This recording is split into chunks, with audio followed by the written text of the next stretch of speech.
नमस्कार। E lectures की series में इलेक्ट्रॉनिक्स तृतीय वर्ष के विद्यार्थियों के लिए विषय linear integrated circuits and design में वोल्टेज रेगुलेशन चैप्टर में आज हम पढ़ेंगे short circuit and overload protection circuit in transistorised voltage regulator. इससे पहले वाले ई लेक्चर में हमने transistor series voltage regulator in close loop configuration में ऑपरेशन क्या था, उसकी वर्किंग क्या थी, उसके बारे में हमने पढ़ा था। उस ट्रांजिस्टराइज्ड वोल्टेज रेगुलेटर के अंदर शॉर्ट सर्किट और ओवरलोड प्रोटेक्शन वाली फैसिलिटी नहीं थी, तो उसी सर्किट के अंदर कुछ एडवांसमेंट करके या उसके अंदर कुछ थोड़ा सा मॉडिफिकेशन करके हमने डिजाइन किया है controlled transistor series voltage regulator, जिसको कहा गया है transistor series voltage regulator with short circuit and overload protection circuit.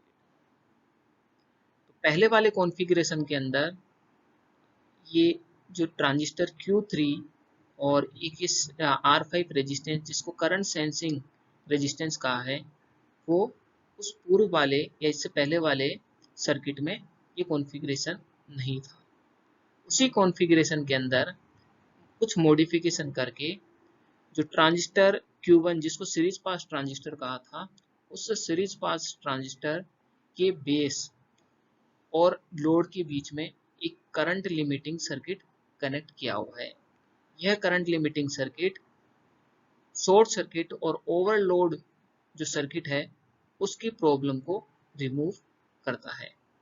तो इस करंट लिमिटिंग सर्किट में एक ट्रांजिस्टर Q3 और एक सेंसिंग रेजिस्टेंस जिसका मान बहुत कम होता है या ऑलमोस्ट 1 ओम है, वो यूज में लिया जाता है। तो इस कॉन्फ़िगरेशन के अंदर जब शॉर्ट सर्किट कंडीशन हो जाता है, यानी कि लोड जो RL है उसकी वैल्यू 0 हो जाती है, या कह सकते हैं कि इन इस लोड पे जो रेजिस्टेंस है उसमें सडन शॉर्ट सर्किट हो जाता है, तो उस कंडीशन में हाई करंट या बहुत ज़्यादा करंट इस सर्किट में से फ्लो होती है, और उस हाई करंट के कारण इस रेगुलेटर सर्किट में जो ट्रांजिस्टर या डायोड या अन्य जो भी कंपोनेंट्स काम में लिए हैं, वे कंपोनेंट बर्न हो सकते हैं या खराब हो सकते हैं। तो उस कंडीशन में या उस कंडीशन को रिमूव करने के लिए हम फ्यूज भी काम में ले सकते हैं, और अदर जैसे करंट सेंसिंग एलिमेंट काम में लिए हैं वो भी ले सकते हैं।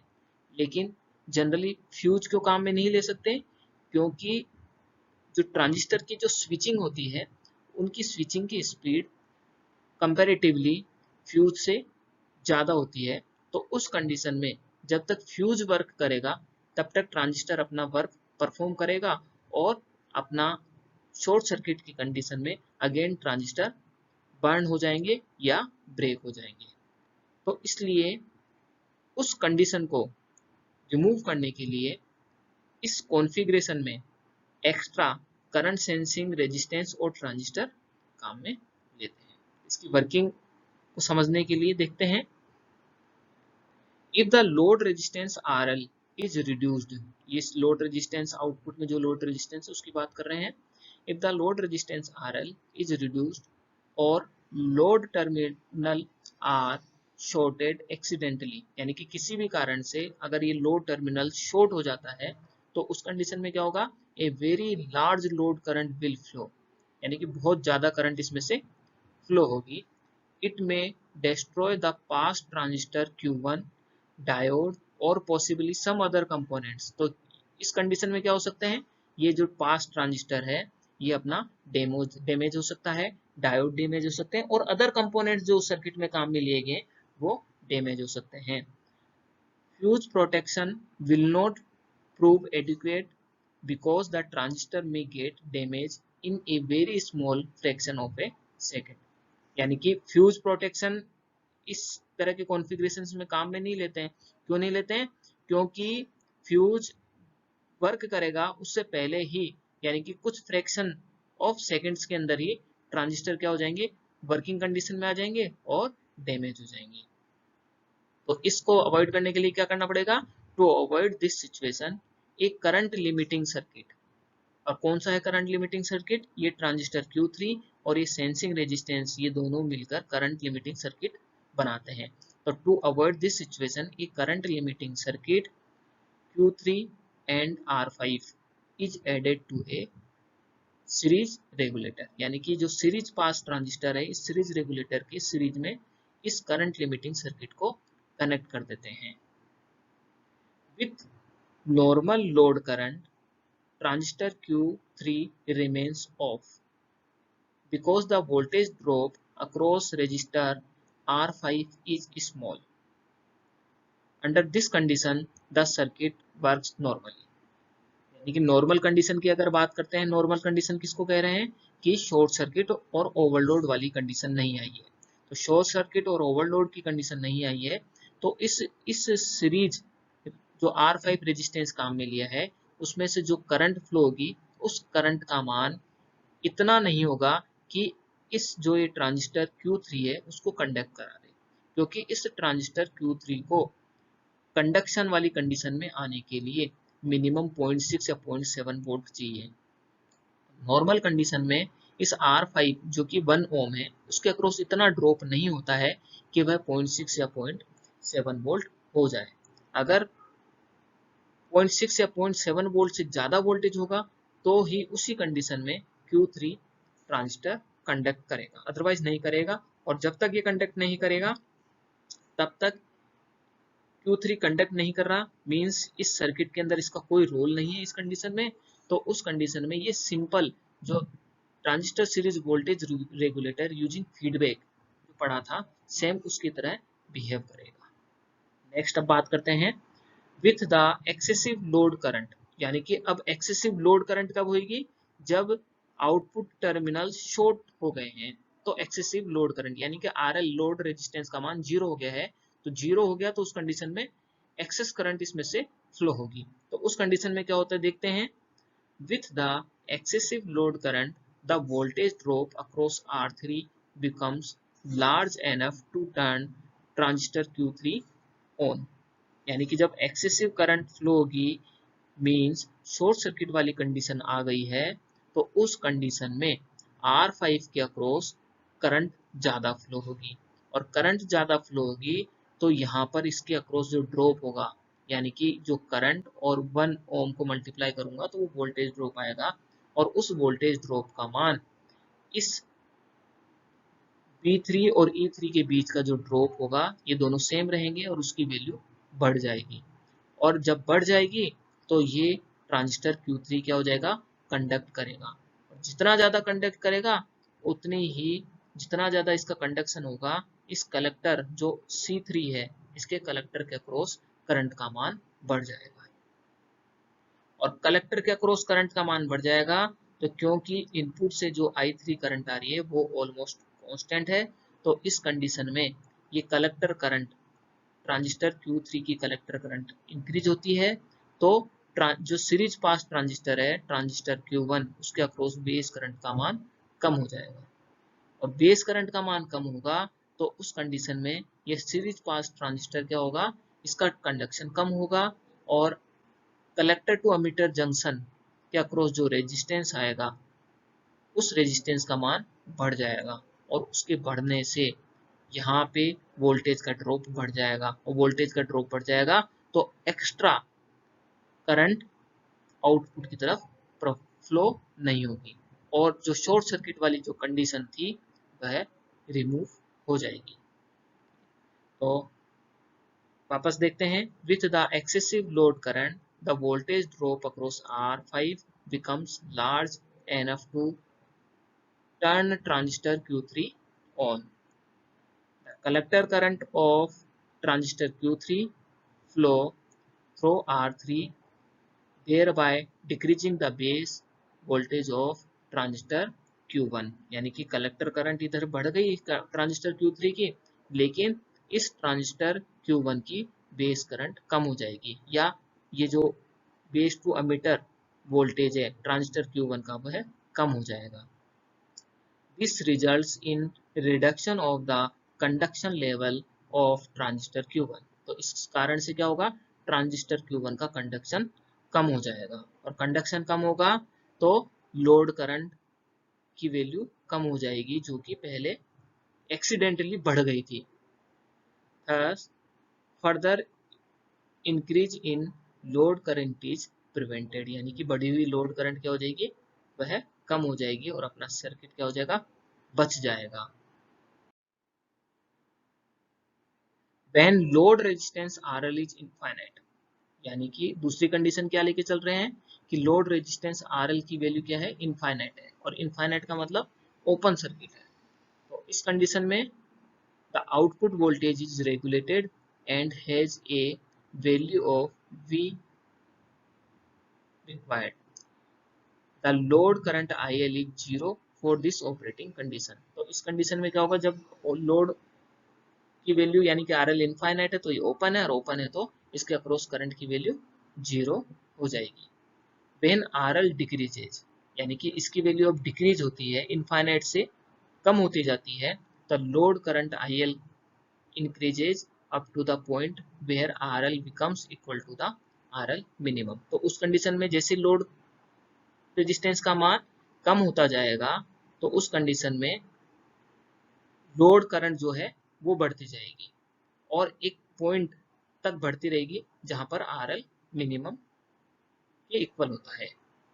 At this minimum load resistance, IL equals 600 milliampere and VBE equal to 0.6 volt। Assume कर रहे हैं यहाँ पे कि उस मिनिमम लोड रेजिस्टेंस जो RL मिनिमम कंडीशन है, उस मिनिमम कंडीशन पे, लोड की मिनिमम कंडीशन पे जो लोड करंट की वैल्यू होगी वो कितनी होगी, 600 मिली एम्पियर होगी, और बेस टू अमीटर जो वोल्टेज है वह किसके इक्वल हो जाएगा, 0.6 वोल्ट। ये जो ट्रांजिस्टर Q3 के बेस टू अमीटर वोल्टेज किसके इक्वल हो जाएगा, 0.6 वोल्ट के।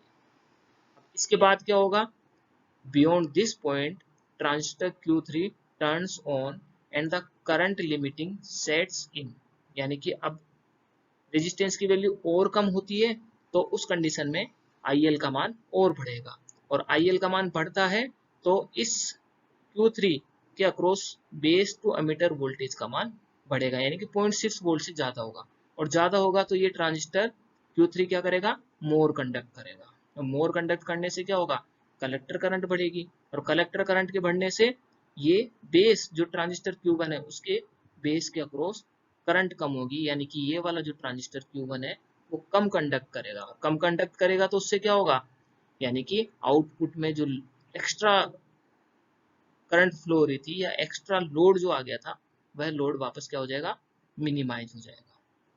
तो beyond this point transistor Q3 turns on and the current limiting sets in. Further decrease in RL, यानी कि RL की वैल्यू अगर और डिक्रीज होती है, produces decrease input voltage and regulation is lost, यानी कि अगर RL की वैल्यू और डिक्रीज होती है तो इनपुट वोल्टेज क्या होगा, डिक्रीज होगा और रेगुलेशन लॉस्ट हो जाएगा। When RL is zero, RL zero का मतलब शॉर्ट सर्किट कंडीशन आ गई। When RL is zero, the load current IL is limited to a value between 600 milliampere to 700 milliampere। The load current with shorted load terminal is denoted as ISL। ISL क्या है, I current है जब load short circuit है, तो short circuit की condition में ISL current को represent कर रहे हैं। When the load terminal are shorted, the voltage across resistor R5 is, तो रेजिस्टर R5 के अक्रॉस वोल्टेज कितना हो जाएगा, जो ट्रांजिस्टर Q3 के बेस और अमीटर वोल्टेज के अमीटर टर्मिनल्स के बीच में जो वोल्टेज है वह इस R5 के अक्रॉस वोल्टेज को रिप्रेजेंट करेगा। तो VBE is equal to ISL into R5। तो ISL यानी कि शॉर्ट सर्किट लोड वाली कंडीशन में करंट कितनी फ्लो होगी, ISL is equal to VBE divided by R5, where VB is typically between 0.6 and 0.7 volt. The minimum load resistance where regulation is lost, यानी कि resistance की वह वैल्यू जहां पर रेगुलेशन लॉस्ट हो जाता है. तो the minimum load resistance where regulation is lost can be estimated with the following equation, यानी कि मिनिमम लोड की वैल्यू कितनी होगी, R L minimum that is equal to V regulated divide by I S L short circuit load current. The exact value of RL minimum will be slightly less or greater than this. Practically अगर बात करते हैं तो जो exact value है RL minimum की, इस फॉर्मूले से जो कैलकुलेट होती है उससे थोड़ी कम या ज़्यादा हो सकती है. तो इसकी वर्किंग में पुनः एक बार देखेंगे कि एक्स्ट्रा करंट फ्लो होती है या एक्स्ट्रा वोल्टेज प्रोवाइड होता है, तो उस कंडीशन में सेंसिंग रेजिस्टेंस के अक्रॉस जो ड्रॉप है वह ड्रॉप इस Q3 ट्रांजिस्टर के अक्रॉस बेस टू अमीटर के अक्रॉस जो वोल्टेज है उसका मान 0.6 या 0.7 वोल्ट से ज़्यादा हो जाता है. और जैसे ही 0.6 और 0.7 से ज़्यादा हो जाएगा तो Q3 कंडक्ट करने लगेगा. जितना ज़्यादा कंडक्ट करेगा उतनी ही कलेक्टर करंट इसके अक्रॉस ज़्यादा होगी, और जितनी ज़्यादा कलेक्टर करंट होगी, क्योंकि I3 तो कांस्टेंट है, तो इस Q1 ट्रांजिस्टर के अक्रॉस बेस करंट का मान कम हो जाएगा. और कम होने से Q1 कम कंडक्ट करेगा तो मतलब ज़्यादा वोल्टेज यही ड्रॉप होगा और आगे की तरफ वोल्टेज ज़्यादा नहीं होगा या करंट फ्लो नहीं होगी. तो ओवरलोड और शॉर्ट सर्किट की जो प्रॉब्लम एग्जिस्ट हो गई थी वह रिमूव हो जाएगी और ओवरलोड और शॉर्ट सर्किट की प्रॉब्लम इस कॉन्फ़िगरेशन में नहीं आएगी. और जब तक शॉर्ट सर्किट और ओवरलोड कंडीशन नहीं आती है तो उस कंडीशन में ये Q3 ट्रांजिस्टर कंडक्ट नहीं करेगा, और ये जनरल जो सामान्य ट्रांजिस्टराइज्ड जो series regulator with feedback configuration जो अपन ने पढ़ा था उसकी तरह ये बिहेव करेगा. तो सेम जो इससे पहले वाले कॉन्फ़िगरेशंस में ड्रॉबैक थी, सेम ड्रॉबैक इसमें आएगी कि जो ट्रांजिस्टर है उसमें पावर डिसिपेशन ज़्यादा होता है. तो ड्रॉबैक्स में this circuit also has a drawback of large power dissipation across the series pass transistor. तो इस कॉन्फ़िगरेशन में भी जो सीरीज पास ट्रांजिस्टर है उसके अक्रॉस क्या होता है, लार्ज पावर डिसिपेशन होता है. और दूसरी कंडीशन क्या है, the fold back current limiting circuit is the solution of the above, यानी कि जो पावर डिसिपेशन की प्रॉब्लम है वह problem fold back current limiting circuit के अंदर रिमूव हो जाती है. तो इस कॉन्फ़िगरेशन के बजाय fold back current limiting circuit भी काम में ले सकते हैं. इस लेक्चर के अंदर हमने controlled transistor series voltage regulator की बात की है. कंट्रोल्ड मतलब जो transistor series voltage regulator in open loop या क्लोज लूप में पढ़ा था उसके अंदर शॉर्ट सर्किट और ओवरलोड प्रोटेक्शन की फैसिलिटी नहीं थी. तो इस कॉन्फ़िगरेशन के अंदर एक एक्स्ट्रा शॉर्ट सर्किट और ओवरलोड प्रोटेक्शन के लिए सेंसिंग सर्किट काम में लिया था, जो कि एक्स्ट्रा करंट या एक्स्ट्रा जो वोल्टेज है उसको सेंस करता है और सेंस करने के बाद उसके इफेक्ट को रिमूव करने के लिए कार्य करता है. तो टू अवॉइड दिस सिचुएशन, जो ये सिचुएशंस आ जाती है उसको अवॉइड करने के लिए एक करंट लिमिटिंग सर्किट अप्रोक्सीमेट एक ट्रांजिस्टर काम में लिया था और एक R5 रेजिस्टेंस 1 ओम का लिया था, is added to a series regulator. Next class में हम बात करेंगे आईसी वोल्टेज रेगुलेटर्स की, यानी कि functional diagram of IC voltage regulator chip 723. Thank you so much.